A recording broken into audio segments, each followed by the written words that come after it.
के खिलाफ जिन लोगों ने ऐसी बातें की हैं यूएपीए का मुकदमा दर्ज करना चाहिए और आतंकवाद का मुकदमा दर्ज करना चाहिए, क्योंकि उन्होंने पुलिस को मारने की धमकी दी है, राजस्थान पुलिस के को मारने की। तो अगर नहीं कर रहे तो ये अशोक गहलोत साहब के जो चारों तरफ लोग हैं उनमें से आरएसएस के लोग होंगे। ज़्यादातर जितने भी अपोजिशन के लोग पार्टीज़ हैं उसके अंदर आरएसएस ने अपने जासूस घुसा रखे हैं। दल हिंदू विश्व हिंदू परिषद और जो दूसरे लोग थे जिन्होंने ये राजस्थान पुलिस को मारने की धमकी दी है, उनको आतंकवादी संगठन घोषित कराने के लिए अब तक क्यों प्रोसीजर स्टार्ट नहीं किया? ये दो सवाल है मेरे उनसे। ये हमारी सबसे बड़ी मजबूरी होती है, तो इसको मैं कर ही नहीं सकता।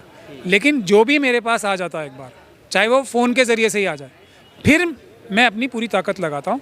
एक फ़ोन की दूरी पर हूँ मैं सबसे, एक फ़ोन की दूरी पर हूँ मैं सबसे।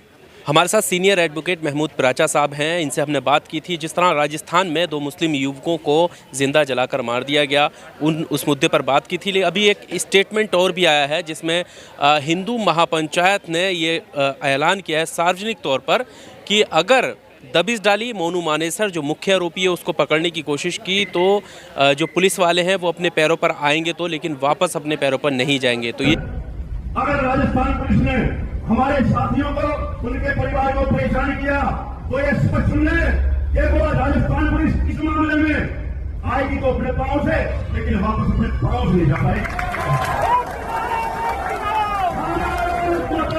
तो ये एक सीधी तरीके से धमकी है। साथ में बहुत सारे लोग ये सवाल भी कर रहे हैं कि इस तरह के केसों में खुद ऐसे लोग जो अच्छे केस लड़ते हैं, जिसमें महमूद पराचा साहब हैं, इनका जिक्र भी बहुत सारे लोगों ने हमारे अगली वीडियो में किया था, तो उस पर ही बात करेंगे। सबसे पहले हम उधर बात कर लेते हैं कि एक तो गैर संवैधानिक तरीके से अपने कानून हाथ में लेकर इस तरह की घटना होती है, उसके बाद सार्वजनिक मंच से एक हिंदू महापंचायत ये ऐलान करती है, पुलिस को लेकर धमकी देती है। क्या इतना सिस्टम जो है किस चीज़ का दबाव मान रहा है कि कोई कार्रवाई नहीं हो रही है? ये अशोक गहलोत सरकार की कमी है।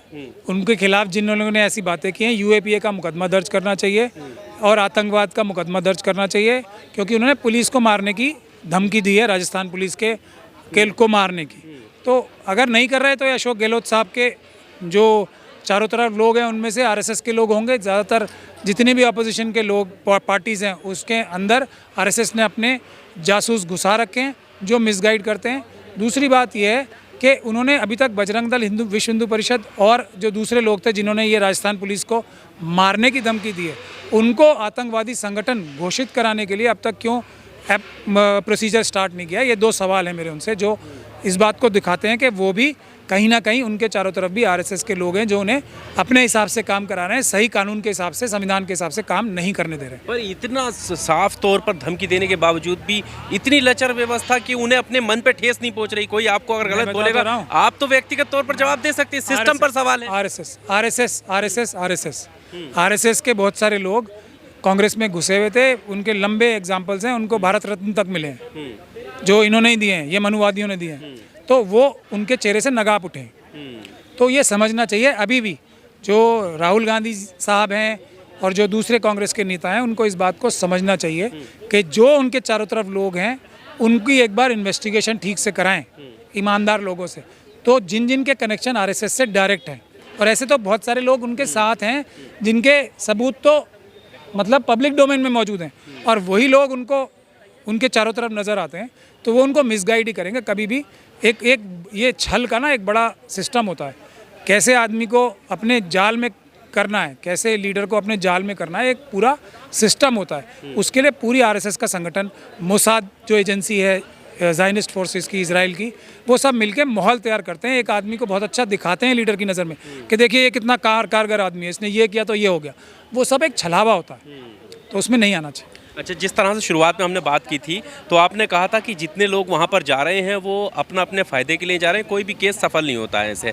तो जो वीडियो हमने डाला, बहुत सारे लोगों के सवाल थे, वो अलग अलग देश के हो सकते हैं, मतलब देश में अलग अलग राज्यों के हो सकते हैं वो लोग, कि अगर ज़रूरत है तो पराचा साहब खुद इस केस को क्यों नहीं लड़ते या कुछ ऐसी जगह क्यों नहीं जाते जिससे परिवार को इंसाफ मिले? इस पर आपका क्या जवाब? इसमें देखिए, आपको ये मुझे कानूनी पोजीशन समझानी पड़ेगी कि वकील कभी काम नहीं मांग सकते, ये हमारे कानून के खिलाफ है। जो एडवोकेट्स एक्ट है उसमें मैं आपसे ये नहीं कह सकता कि आपको कोई परेशानी है तो आप मुझे वकील कर लो।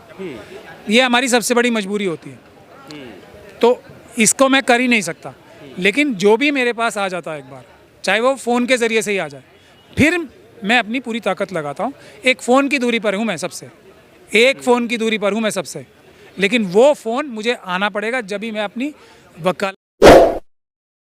Subscribe now and press the bell icon. Never miss an update.